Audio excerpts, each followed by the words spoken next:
Chapter 1, the beginning. It's always easy to document a winner. It's painless to document a story of triumph and success.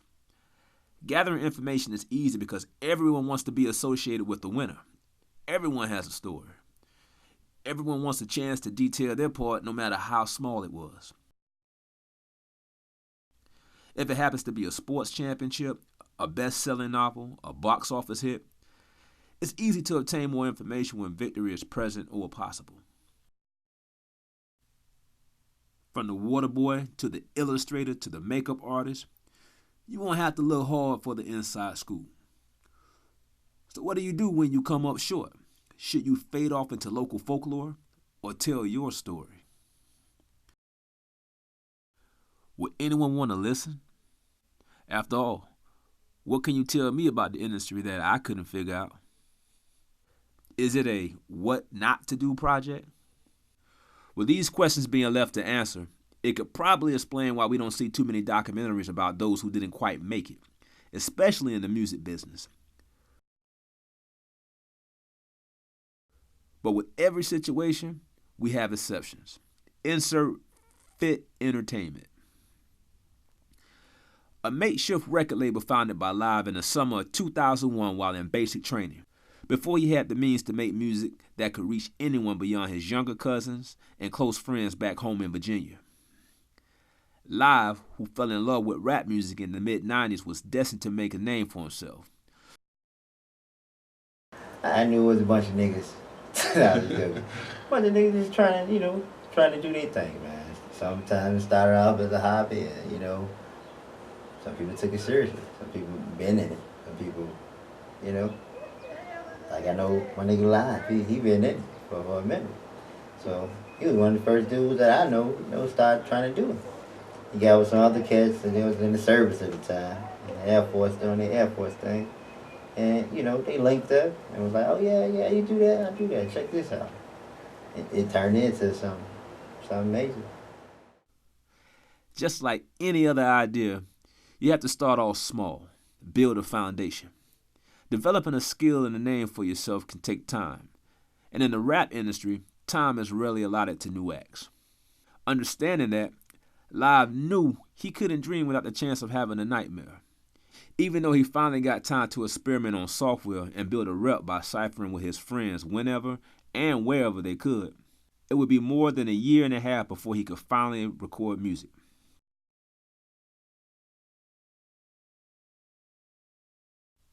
After making somewhat of a name for himself at local clubs and off base, he would eventually gain the attention of a guy from Texas, Ronald Scott.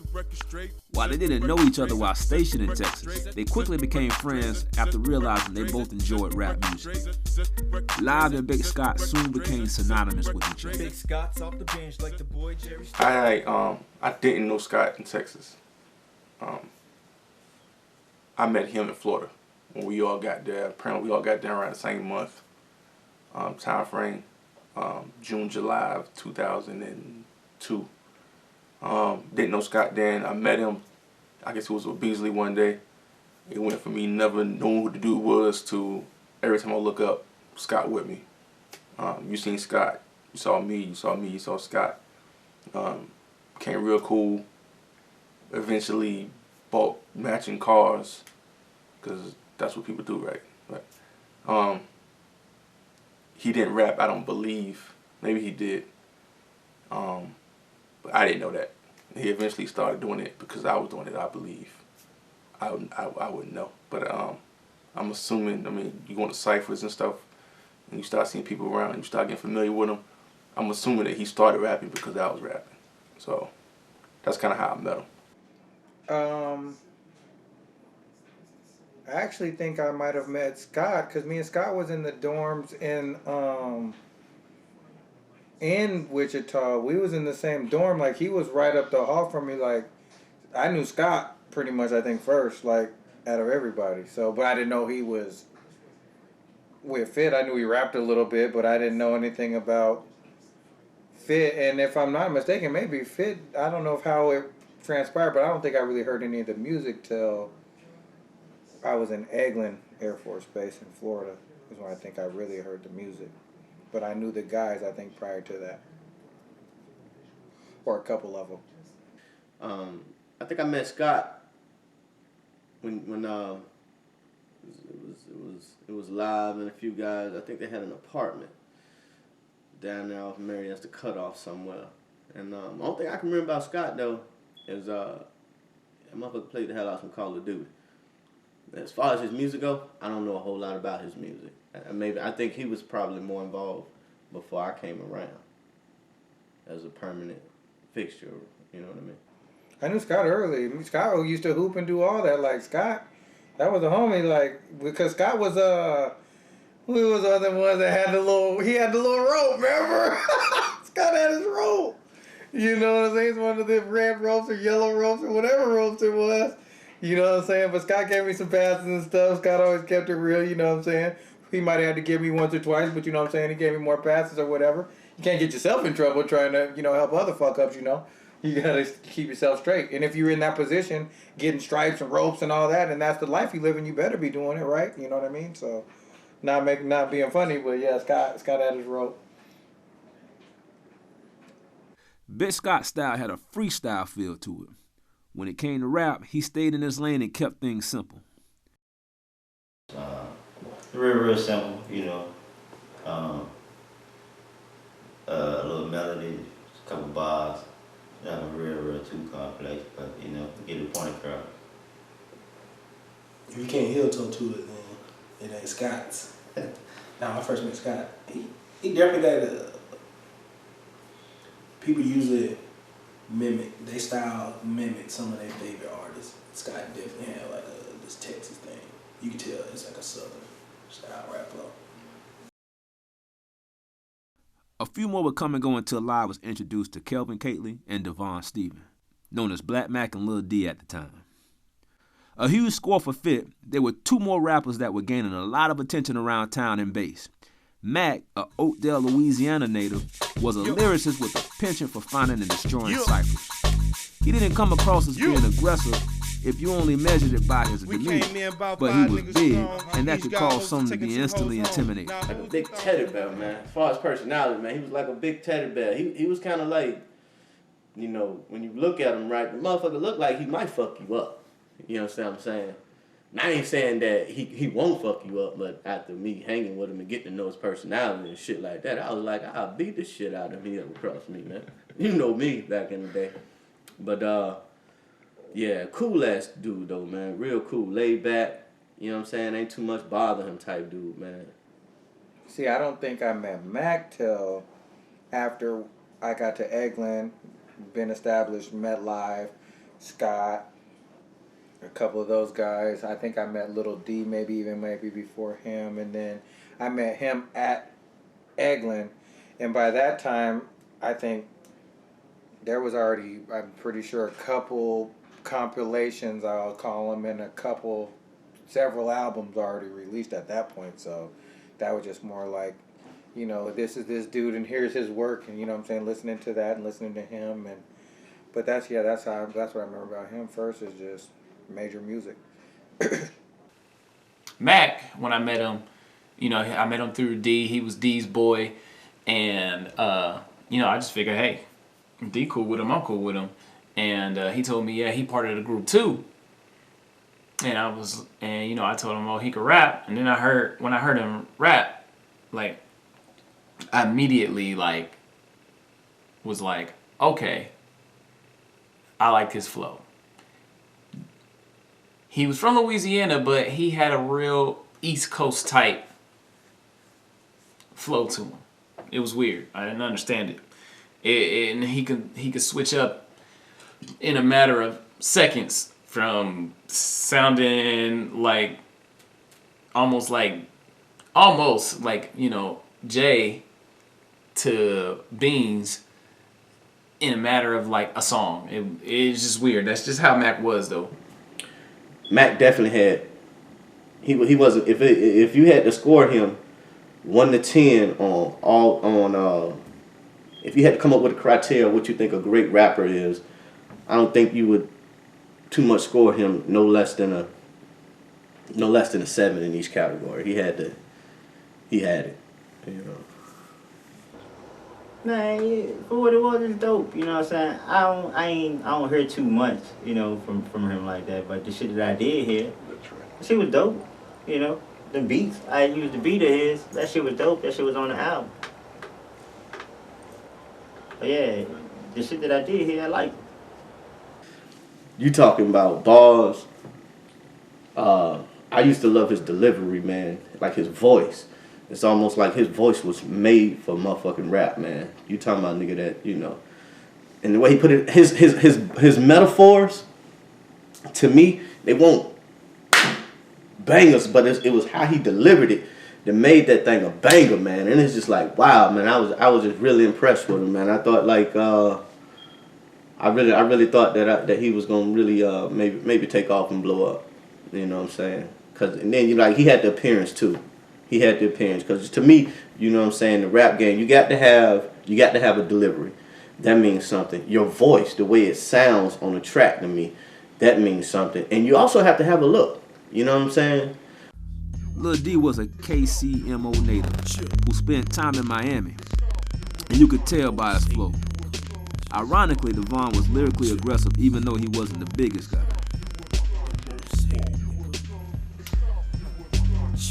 D, me and him used to work together.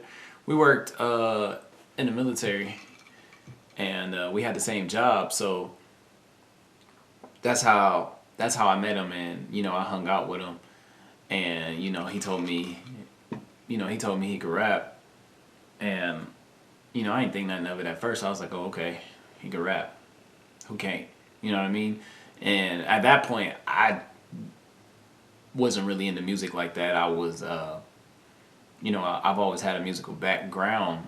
I played a bunch of instruments growing up, but, I was just like, okay, dude could rap.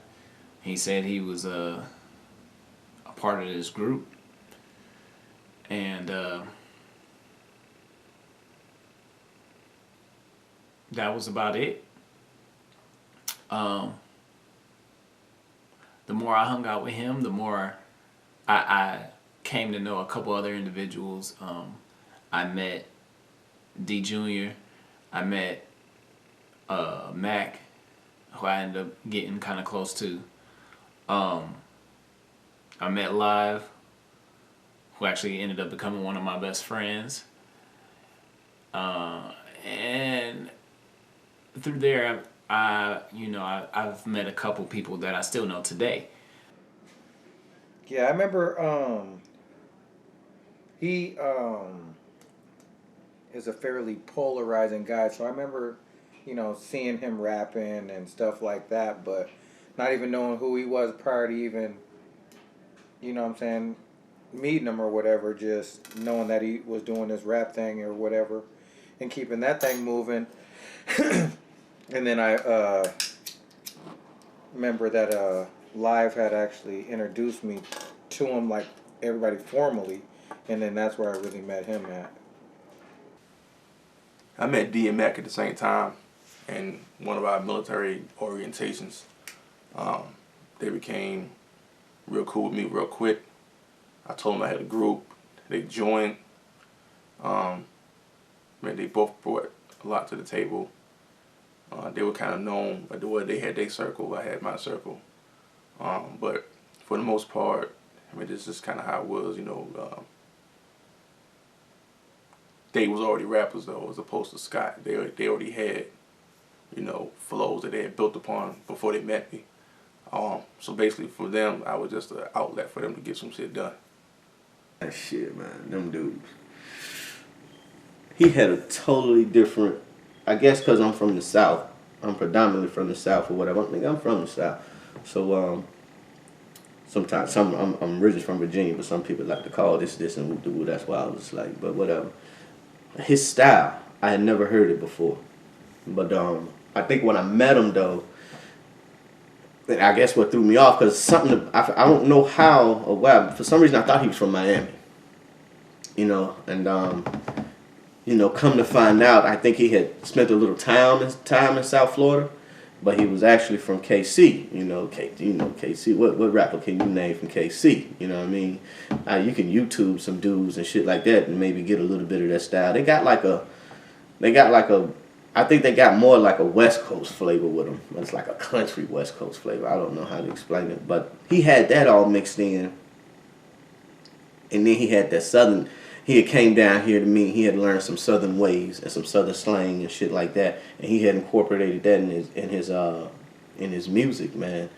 And yes, metaphors. Dang, he could pull a metaphor out of his ass. Off the dome, a beast off the dome. I ain't gonna say my nigga finna tell no rap battle. He ain't about to go win no rap battle or nothing like that. But just like a cool kicking around freestyle.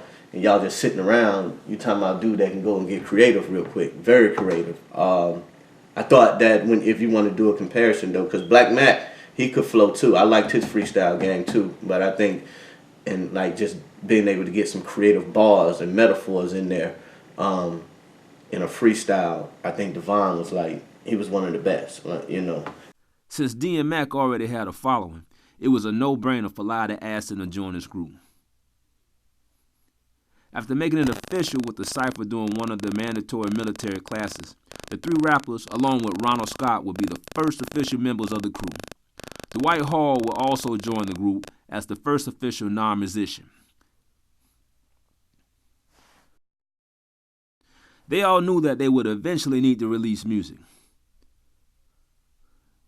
Other rappers such as Crucifix and Glory, High Life, later known as Philly Fresh, one of Lai's friends that he met previously in Texas and now stationed with him, were either releasing songs or had albums that were already about to drop.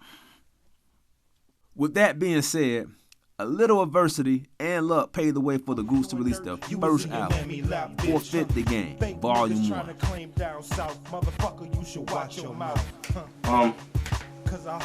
Volume 1 was put together out of necessity. We needed to have some kind of project. There were people around Fort Walton Beach who was doing shit already. We needed something. It probably wouldn't have happened the way it happened if it wasn't for Devon, who was kind of persistent on saying we got to put something together. And as time goes, we started with 10, 15 people, and as far as the official members go, we had like 5, 6 people, maybe 3, 4 people, 5 people. And Devon's persistence is saying we got to be more than just a bunch of guys in the room talking about what we're going to do. We got to put something together at some point. So eventually, me being cool with Beasley, who had his own equipment in his room, he was about to go on leave for a couple weeks, 2 weeks, and I asked him, can I use his room to record? And he was like, well, if you let me hold, it was like a Padres jersey, a baseball jersey. You hold the jersey, you get to hold the key. Cool, we did that. So now I got 2 weeks to put the album together.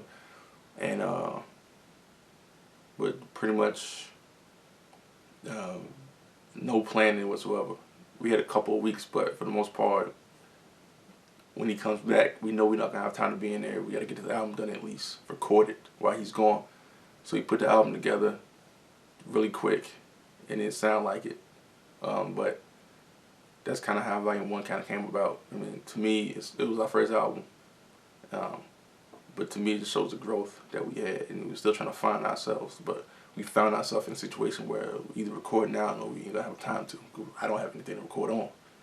So it kind of came out of Devon's persistent, and I understood we got to get something done soon. Otherwise, we're just a bunch of dudes rapping with nothing to show for. I was so drunk the whole time. Don't remember much. I just learned how to write. I didn't know how to work equipment. I didn't know nothing. I don't remember much from Viking. Nothing. Years ago. Plenty of shots and beers though. What songs is on that? Matter of fact, I probably need to listen to that. While working on their first release, Lai began to build a good relationship with Jonathan Thomas, one of his co-workers who also made music. Going by the name T-Money, he brought a less serious tone to F.it. Being the oldest and most known, he also brought over a sense of establishment that the group needed. T-Money had his own company called Ghost Rider, but was cool with being down with the group, which landed a guest spot on Volume 1. He wouldn't become an official member right away, but this gave them 5 people up to this point. Live, Big Scott, Lil D, Black Mac, and T Money. When I wasn't with Scott, I was with T Money, who basically worked with me. Well, he wasn't my boss, but he outranked me, so I had to do what he told me to do at work. We got real cool. He knew I did a rapping thing. He did his thing too, Ghost Rider Records. And eventually, he saw how we were, me, D, Scott, and Mac was recording our own shit, D Jr. and all that. And I guess it kind of inspired him to kind of want to do, the shit with us. We his peers, age-wise, we a couple years off, but, he outranked us. So maybe he looked at us as looking like we was younger guys, but we was all around the same age, early 20s. But we became real tight, and I think me being around him a lot, kind of, it rubbed off, and I guess it changed him from, doing what he was doing with Ghost Rider to coming over to F.it. So it was just me being around him, kind of same thing with Scott, me being around him, and me being around Scott, it kind of just, they want to do the shit I'm doing, you know what I'm saying? Because I guess I made it look cool, I guess, I don't know. We made it look cool, so he joined the group eventually. Me being a competitive person I am, I don't like doing shit everybody else do. Like said product, I'm probably gonna choose option B. So I knew F.it was rhyming, and I was playing with it. So me and my homeboy Al, we was like, shit, we can do it ourselves. He's from the West Coast. So me and him, we got to Ghost Rider Records. I don't know how the fuck we came up with that. I don't remember, man. But we was at work, and we came up with Ghost Rider Records. So he started writing a little bit, but he really wouldn't. I think for him, it was just something to kind of do. And I was really trying to win and take down F.it Entertainment one rhyme at a time. But then, as they say, if you can't beat them, join them. So Ghost Rider kind of folded. I did one album, and this is in the infancy stages of anything rapping. And then after that, went on to F.it. And one person that I hardly ever talked about was T Money. And T Money kind of did his own thing. But I like the man's hustle. I like his swag. Like, I feel like T Money could have made it as well if he devoted himself to it. Truly, I feel like he could have made it as well. He just had one of those. He had one of those personalities that could sell himself. I don't know where T Money was from, but when I found out that he wasn't from Atlanta, I was just like, okay. When you listen to his music, it reminded me of dudes in Atlanta. You know what I'm saying? Like this is just first impression. I was like, this nigga kind of trying too hard to sound like he from Atlanta. You know what I'm saying? Wasn't really hitting it to me. But as a whole though, I just gotta be honest. I never decent albums, but I've never heard anything that make me say, okay, this guy's got the juice.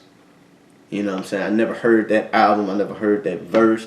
I've heard some things that I was impressed with, but I wasn't like, oh man, this guy's got the juice. That, if he keep this up, you know what I'm saying, I could see him doing, doing blah blah blah.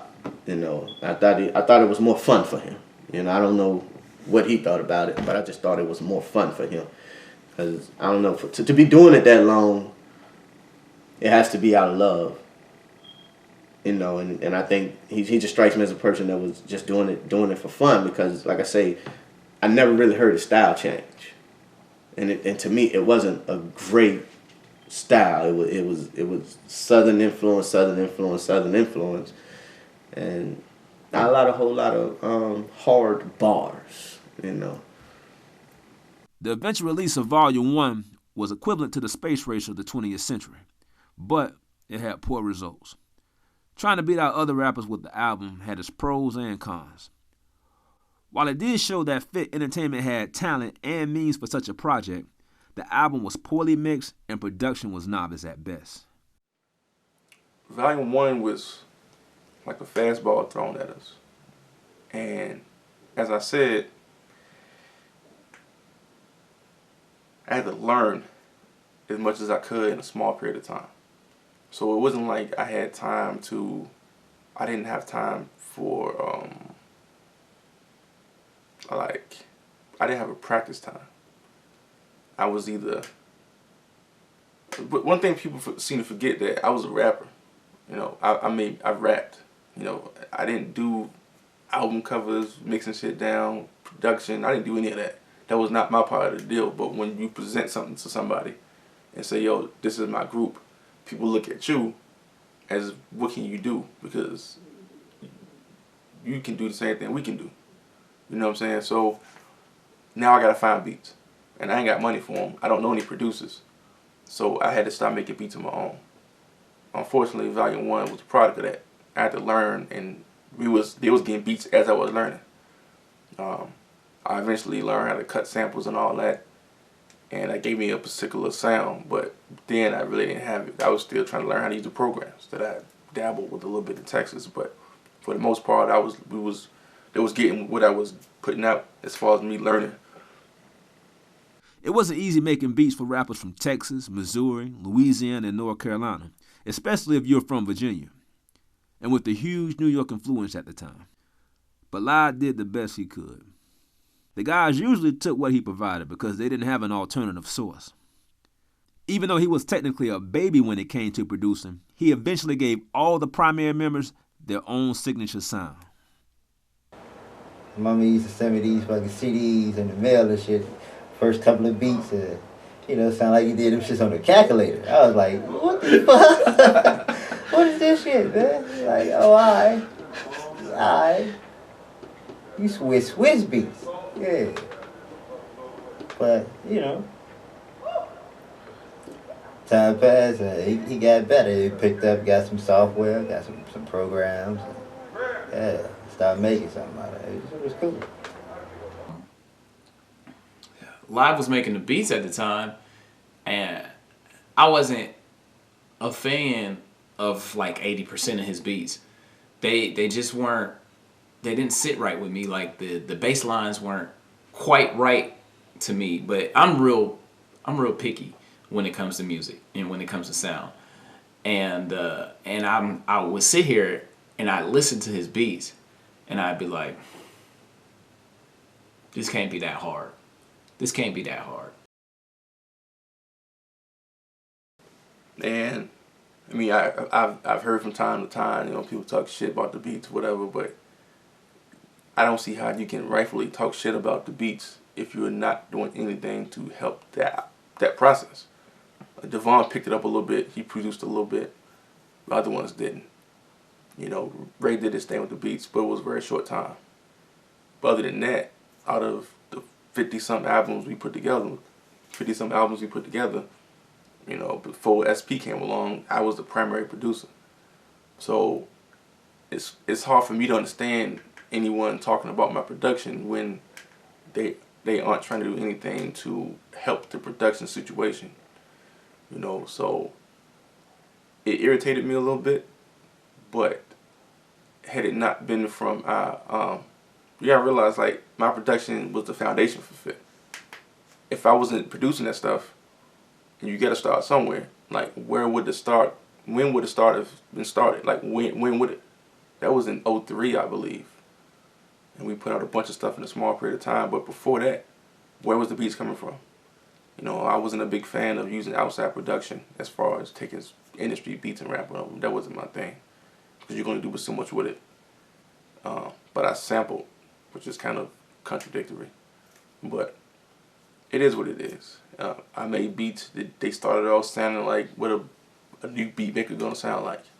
I eventually got better, and our product eventually showed, because we all grew. But I would say there was definitely humble beginnings. It was new stuff and exactly what it sounded like. So it gave, to me, I embraced it, and it gave our music a particular sound that was really not common. It was a really raw, grimy sound that I was not really necessarily looking for, but I embraced it, because if you don't embrace it, who will? This led to many albums between 2003 and 2005. Compilations were made to commemorate new members, and solo projects were released to put the spotlight on the more popular acts. Live released his debut, Never Sleep. Lil D released his label's first solo album with The Most Hated. Mac released his debut, Busy World of Black Mac, and Chi Money released his F.it debut, Common Sense. The buzz grew tremendously, which led to a couple more additions.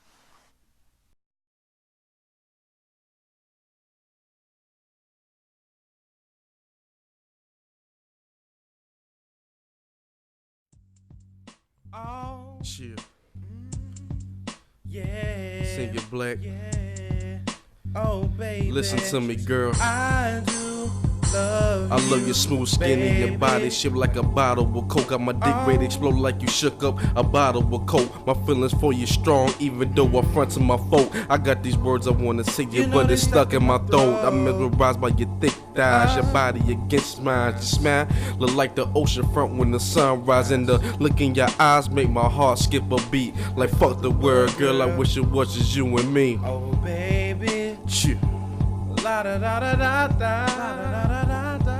You are a diamond in the rough that I need to find. I've got to have you, Gotta have you, baby. La da da da da da. Then what else can I say? There's something in my heart that I need to say. I do love Rubbing you, every spot on your body baby. while I'm caressing your back. You're moaning, put it in, daddy. No need to rushing in that. We gonna do it from 2 to 2 to R. Kelly's TP2. Have you screamed up by you do it like you do it. Steam fill up the room. You're loving me, I'm loving you. The bed sings a squeaky tune. The loving we consume got me filling up my magnum balloon. I think my love again like Andre 3. Just when I tell you these 3 words, girl, you got to believe me. Oh, baby. I need you tonight. Let's make love all night. I wanna feel you, touch you, baby. Tricky. Whoa, just holding you in my arms. I swear I love you. I know you think I'm out here flirting with bitches, but I ain't stunting these chickens. It's you I'm focused on. For you I made the song. Let's roll arm to arm. A nigga ask you who your man is, tell him it's the Vaughn. Ask you if I'm hitting it right, let him know the dick's the bomb. Like Marvel, we get it on from dusk to dawn. No lying. You got me feeling like my heart dying. You looking for that one nigga? I'm right here, girl. Shit, stop trying. You are my sun, my moon, my land, my air, my everything. Everything. So won't you be my queen, like peaches and cream. That shit is good too, baby. You know I care. I'll always be there. I swear I love you. What I gotta do to prove myself that I don't want nobody else. Fuck the snipping and the HOEs. We ain't married, but we can make believe. Maybe I fill you with cream and you can plant my seeds. Let me not get ahead of things. Just listen, please. Lay back, relax. Let me unzip them jeans. Now I'm back to verse 2, kissing and caressing and all of that. But this is words of a player, girl. I just wanna serenade you. I love you. Yeah, I love you. It's from the heart, baby. I love